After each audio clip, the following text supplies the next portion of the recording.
ಕನ್ನಡದ ಮನಸ್ಸುಗಳಿಗೆ ನಮಸ್ಕಾರ.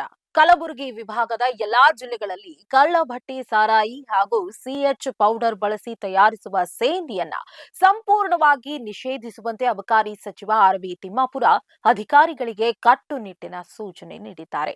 ಯಾದಗಿರಿಯಲ್ಲಿ ನಡೆದ ಅಬಕಾರಿ ಇಲಾಖೆಯ ಸಭೆಯಲ್ಲಿ ಮಾತನಾಡಿದ ಅವರು, ಈ ಅಕ್ರಮ ದಂಧೆಯಲ್ಲಿ ತೊಡಗಿರೋರನ್ನ ಕೂಡಲೇ ಗಡೀಪಾರು ಮಾಡಲು ಕ್ರಮ ಕೈಗೊಳ್ಳಬೇಕು ಮತ್ತು ಕೆಲಸದಲ್ಲಿ ನಿರ್ಲಕ್ಷ್ಯ ವಹಿಸುವ ಅಧಿಕಾರಿಗಳ ವಿರುದ್ಧ ಶಿಸ್ತು ಕ್ರಮ ಜರುಗಿಸಲಾಗುವುದು ಎಂದು ಎಚ್ಚರಿಸಿದ್ರು.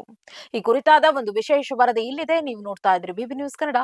ನಾನು ಅಕ್ಷತಾ ಕುಲಕರ್ಣಿ.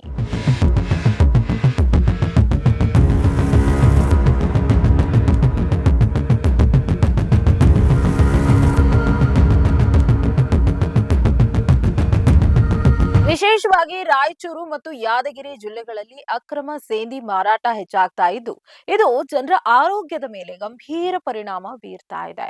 ಸಭೆಯಲ್ಲಿ ಮಾತನಾಡಿದ ಶಾಸಕ ಚೆನ್ನಾರೆಡ್ಡಿ ಪಾಟೀಲ್ ತುನ್ನೂರು ಅವರು, ಯಾದಗಿರಿ ನಗರದಲ್ಲಿ ಬ್ಯಾರೆಲ್ಗಳಲ್ಲಿ ಅಕ್ರಮ ಸಾರಾಯಿ ಸಂಗ್ರಹಿಸಿ ಪೈಪ್ಗಳ ಮೂಲಕ ಮಾರಾಟ ಮಾಡಲಾಗ್ತಾ ಇದೆ ಎಂದು ಗಂಭೀರ ಆರೋಪ ಮಾಡಿದ್ರು.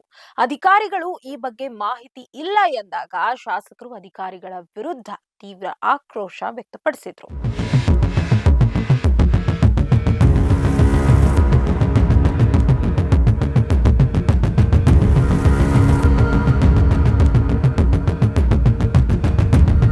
ಇದೇ ವೇಳೆ ರಾಜ್ಯ ಮದ್ಯಪಾನ ಸ್ವಯಂ ಮಂಡಳಿ ಅಧ್ಯಕ್ಷ ಶರಣಪ್ಪ ಸಲದಾಪುರ ಅವರು, ಹಳ್ಳಿಗಳಲ್ಲಿ ಕೇವಲ 1 ಚಮಚ ಕೆಮಿಕಲ್ ಪೌಡರ್ ಬಳಸಿ ವಿಷಕಾರಿ ಮದ್ಯ ತಯಾರಿಸಲಾಗುತ್ತೆ.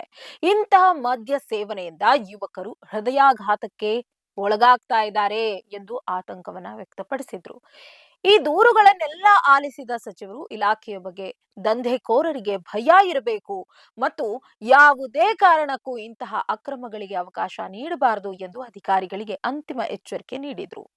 ಇದಾಗಿತ್ತು ಈ ಕ್ಷಣದ ಸ್ಪೆಷಲ್ ರಿಪೋರ್ಟ್. ನೈಜ ಹಾಗೂ ತಾಜಾ ಸುದ್ದಿ, ಪ್ರಾಮಾಣಿಕ ವರದಿ, ನಿಷ್ಠುರ ವಿಶ್ಲೇಷಣೆಗಳಿಗಾಗಿ ಸದಾ ಗಮನಿಸಿ ಬಿಬಿ ನ್ಯೂಸ್ ಕನ್ನಡ.